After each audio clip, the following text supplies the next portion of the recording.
Kericuhan mewarnai aksi unjuk rasa di Pengadilan Negeri Makassar. Warga Barabaraya yang berusaha mempertahankan lahan mereka terlibat saling dorong dengan kepolisian. Yang seharusnya diputuskan maka itu berarti kalian terima semua kan? Suasana sidang putusan terkait sengketa lahan Barabaraya diwarnai kericuhan di depan gedung Pengadilan Negeri Makassar, Jalan Kartini, Kecamatan Ujung Pandang, Kota Makassar, Selasa siang.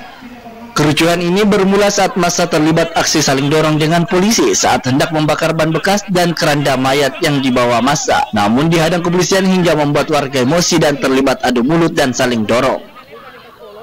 Tak hanya itu, puluhan perempuan yang ikut unjuk rasa terlihat menangis histeris. Mereka menilai pengadilan tak berpihak ke masyarakat. Aksi unjuk rasa akhirnya kembali tertib setelah kepolisian berusaha melakukan dialog dengan massa agar menyampaikan aspirasi dengan tertib. Sementara sidang putusan atas kepastian kepemilikan lahan sendiri digelar secara online di Pengadilan Negeri Makassar. Kuasa hukum warga Ridwan mengatakan pengadilan menolak permohonan peninjauan kembali oleh warga di mana putusan tersebut dinilai tidak objektif. Diketahui sengketa lahan melibatkan warga Jalan Abu Bakar Lambogo, Kelurahan Barabaraya, Kecamatan Makassar, Kota Makassar dengan pihak TNI Angkatan Darat.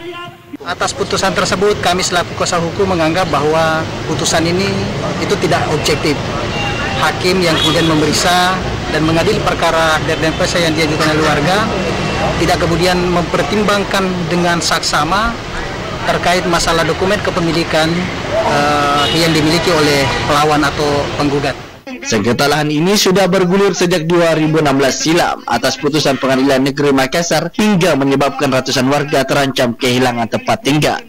Rusmawandi Rara, Celebes TV.